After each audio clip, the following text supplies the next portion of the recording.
Hi guys, welcome to my sports world. Little game analysis or game review. It says that there is 52 seconds left of the game. I've seen enough. Um, there's some good stuff and there's some really bad stuff. The good stuff, we won the game, and that's it. We had a few good performances in the game by a few group of people in the team. The defensive, the interception on defense, where we went to do a pick six.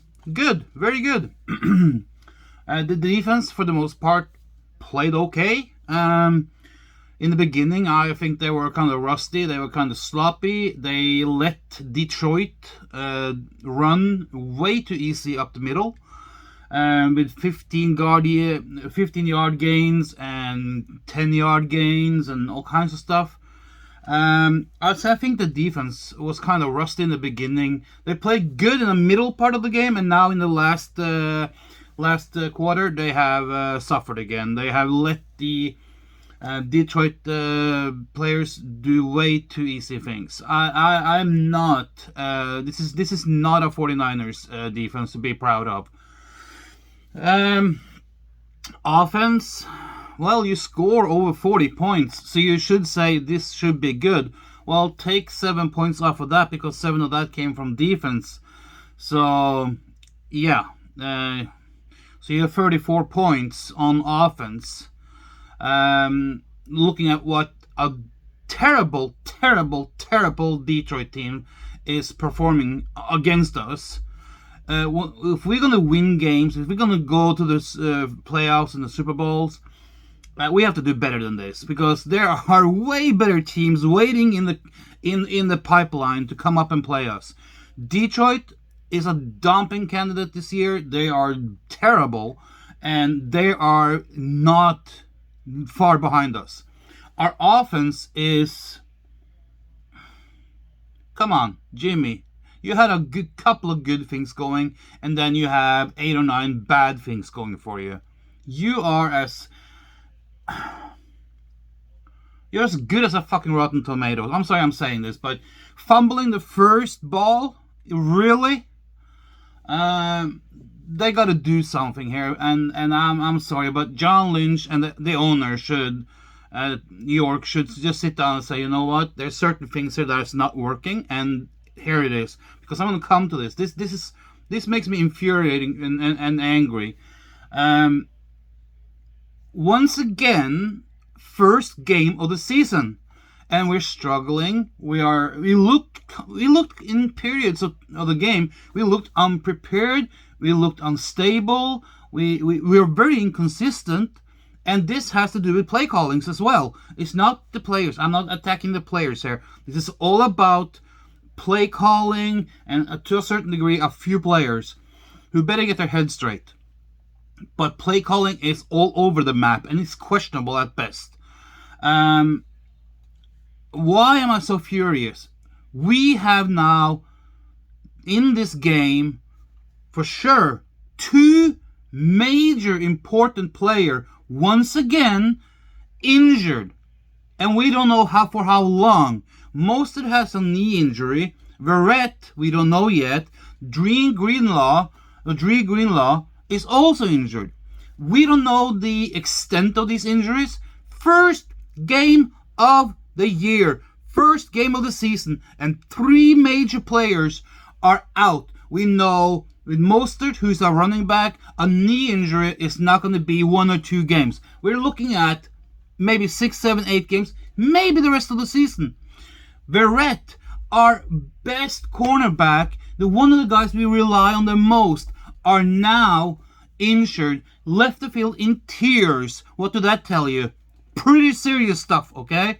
Greenlaw, we don't know yet. Maybe we're lucky. Maybe he's not that badly hurt. Or we really shit on ourselves, and all 3 are out for multiple games, maybe half a season, maybe even a whole season. When is this coaching team going to learn? When are we going to get a team that can withstand some injuries? It's clearly We're going on. I'm sorry, I'm losing my voice there. We're clearly going on 3 and 4 and 5 years now with bad injuries to multiple players early in the season. Something is not right. Something has to give. Something has to change. I have been an active athlete myself, and I know what these injuries comes from. It's bad preparation. It's bad things going on in the training. It's bad things going on in the preparation and the running up to the season. There is something fundamentally bad with the whole 49ers shit going on the coaching, training, and managing side. If Ted York wants to get this under control, if he wants to win a fucking Super Bowl, I'm sorry I'm using bad language, but if he wants to win a Super Bowl, he needs to get things under control, and he needs to tell John Lynch to get things under control on the coaching level, on the managing level. Clearly, Kyle Shanahan doesn't know what he's doing. Clearly, Kyle Shanahan is doing something really fucked up wrong, okay?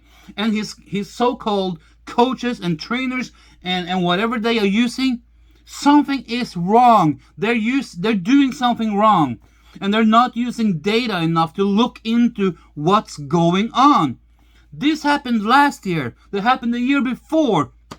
That happened the year before there. See how it turns out? There is a red line in the whole thing. It's not the players. It's not John Lynch. John Lynch doesn't control anything on the training field. He doesn't control anything in the training camp or the OTA or whatever.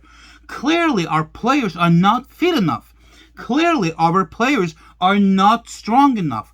Clearly, our players are wrongly trained. They are poorly trained. They're poorly conditioned. And they're poorly prepared for an upcoming season. We have now three major players out for God knows how long. Mostert is probably out for 4 to 6 to 7 games, most likely. We don't know yet, but that's most likely. When you're a running back and you have a knee problem and a knee injury, you are out for multiple games. Probably an ACL or an MCL or something, or a ligament or a muscle tear or something. That's going to take time. Greenlaw, we don't know. I don't know. I didn't get the gist of that injury. So I don't know. I can't say too much about that one right now. But when Verrett leaves the field in tears, he knows. It's either in tears because it hurts so fucking bad, and if it does, he's not coming back within any time soon. He's probably crying because he knows that this injury that he got is the end of the season for him. Bye. Our best freaking cornerback is out for the rest of the season, most likely. I am so pissed because this coaching staff and this manager, Kyle Shanahan, does not know how to fucking prepare a team in front of a season. I said this was a channel that was going to be focusing on the positive stuff. Well, the positive thing is we humped our way through. We barely squeezed a win over a rotten team like Detroit Lions with a brand new, inexperienced coaching staff who just gave us a run for the money, because if the defense hadn't intercepted that one thing and run in for a touchdown, you could have taken 7 points off of that score line we have, and then the difference is not that big. If you think this is good, wait until you meet teams like Seattle. Who else? Seattle. I don't know. We're playing soon. We're playing Green Bay. I think we're playing in the third game. Just wait until we play Green Bay, Seattle, Arizona Cardinals, or our other team in our division. I was cocky the other day and I said, "Oh, we're gonna win this division. We're gonna go to the playoffs." You know what? With these 3 injuries, I changed my mind. We're gonna be the last team in this division again. You know why? Because we just lost 3 major players. And you know what? This is not the end. Just look ahead. If you look ahead now, we have major games coming up, and I am pretty sure that this injury nightmare we're in now, that we also went into last year is not the end of it. We're going to end up with another 1 or 2 or 3 or 4 players on the injury list.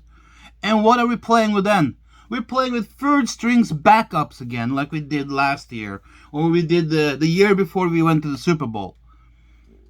We have had one season where where it wasn't riddled with injuries. I mean, an injury to 1 or 2 players, 3 players during the whole season, not a big thing. But when you get 3 players badly injured in the first freaking game of the season, then something is wrong. And Kyle, I have always said this. You're a good gimmick manager and gimmick coach. That's all you are. You can do these gimmick things. But when it comes to coaching a team from the bottom up, from side to side, from A to Z, you have no clue. You have no freaking clue what you're doing. No clue. And you know what? The 2 Super Bowls that you lost, yes, you lost those 2 Super Bowls because of poorly play calling. You lost those games. Not Jimmy Garoppolo, not Matt Ryan. You lost them, and you know what? You're fucking up a team once again. You're the ones who are getting the players hurt, not the opponents, not the field, not the grass or the turf or anything like that. You can't blame it on anything. It's your preparation. It's your OTA preparation. It's your off-season preparation. It's your player conditioning of the players that are fucking up the players, who are hurting the players, who's getting them injured. You are the one to blame, and you know what? You're one of the worst coaches overall in the big scheme of things. You're one of the worst coaches in the NFL. Yes, you're good on gimmicks, do some run schemes here and there, but that's all you are. You will never be a Bill Belichick. You will never be a Seifert. You will never be a Bill Walsh. You will never be a great coach or a manager in the NFL. You'll be remembered as the good gimmick guy. That's all you are. You're a gimmick. I'm so pissed because you're taking this great team, great players, and you once again ruining our chances. You are the one who has to blame for this. You are the one who has to sit down and think, what am I doing wrong? It's not the team. It's not the coaches under you. Yeah, well, it's kind of your coaches too, but they're just following your lead, aren't they? So you know what? Instead of blaming everyone else, start blaming yourself.